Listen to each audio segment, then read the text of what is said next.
Okay, welcome back to another historical video conducted by Miss Sorby. Okay, this is our last Egypt uh, presentation for our topic, and then we move on to China. So very sad, but we're ending on a good note. We're looking at legacy, so you need to write this down in your book. Legacy is the title. So what is a legacy?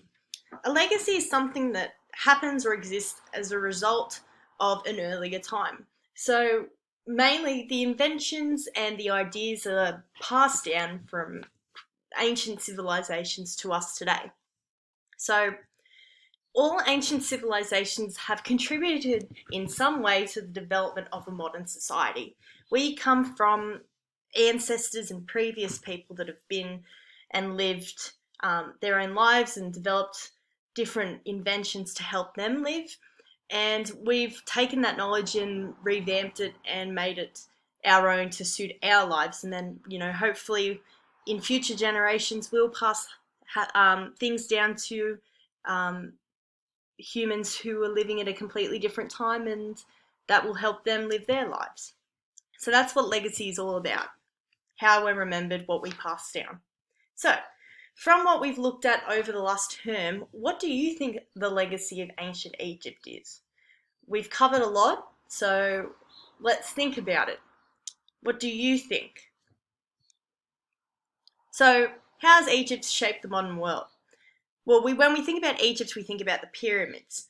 They're the most prominent thing that you think about when you think Egypt, but there's also everyday items that we forget about when we look at ancient Egypt. So we covered a fair few during the term, and also the Tut bus was a big deal. But let's start with writing, communication. So we did look at this when the Tut bus came, that the ancient Egyptian people developed one of the oldest and most surviving languages in the world.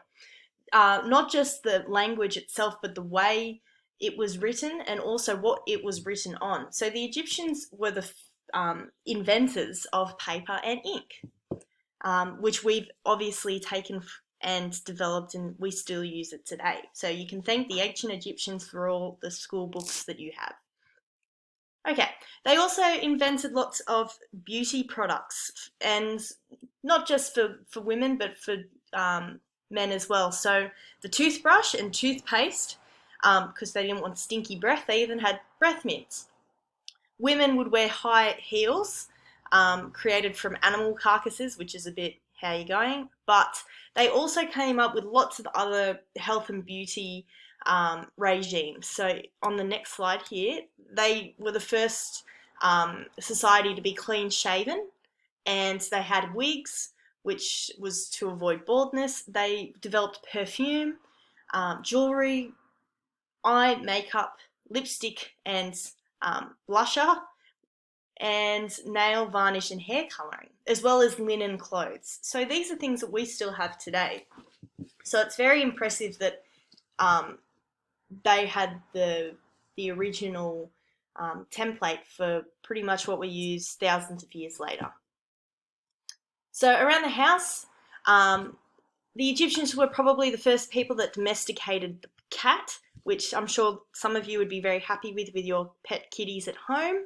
They also kept a lot of exotic animals, but they're the first civilization that have been historically noted to have domesticated cats.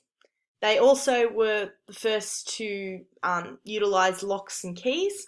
We also did talk about the seals for packaging, and as well as that, they also developed the first basic form of air conditioning, which was a insulated cooling sort of pit with water.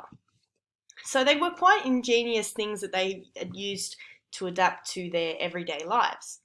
But it's really interesting that we've taken these basic inventions and we've developed them, and now they're quite technological, but they still have the basis of what the Egyptians had developed. So construction, we know they were the best builders, just looking at the pyramids, and they used pretty pioneering techniques, so scaffolding. So we always wonder how the pyramids ended up to be so big, and how did they get up there? Well, they used scaffolding to build up and around, which was something that wasn't really used at the time. They had developed mortar and cement, and they had bricks that were all the same size, so they were like Tetris. They all formed together to create a more stable structure. So just simple things that you don't really think about until you go, oh, well, somebody had to trial and error and test it, and that's what the Egyptians did. So the long-lasting legacy. So these were a few examples of things, contributions that have continued on through society, even to us today. But there are other forms of legacy as well. It doesn't just have to be inventions. So there are the legacies of the famous individuals, so the lives and the actions that those individuals had, social reforms, so things that they did in their society, like giving out taxes and handing out grain, for example, when there was a drought. So those sorts of practices sort of inform us today. Also, religious ideology. So information and historical knowledge of all that has been passed down. And so when we think about ancient Egypt, we think about the gods and mummification and burial practices. So that's the legacy of that society, because they were really the only ones who did it. And the most prominent one that influences our lives is pop culture. So pop culture is a word, it's popular culture, so things that we see in our everyday lives, whether it's TV shows, YouTube videos, movies, advertising. So when we look at pop culture in ancient Egypt, we see how has our society taken the notions from ancient Egypt and modernized it all, and how has it been a part of our everyday lives. So your task for today is, I want you to find and research one pop culture reference to ancient Egypt.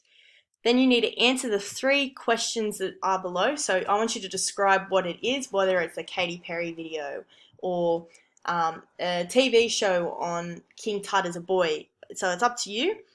I want you to tell me, what does it refer to in ancient times? So if I'm looking at the Katy Perry video, there she is there, you can see that we all know that that's a reference to ancient Egypt's fashion and beauty and makeup. You can tell that from how she has done her eye makeup and the scarab necklace and the headdress.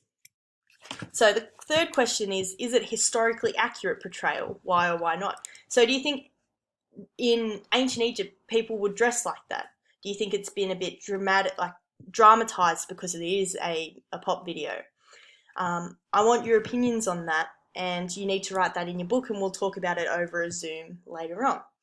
Okay, so that is the work for today, and then what you need to do is, I've put a worksheet up that I want you to research 3 inventions, tell me which one's important and why, and then you need to find pictures of how that invention has developed over time.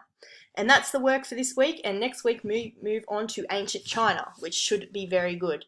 If you've got any questions, you know how to email me. If not, get to work. Catch ya.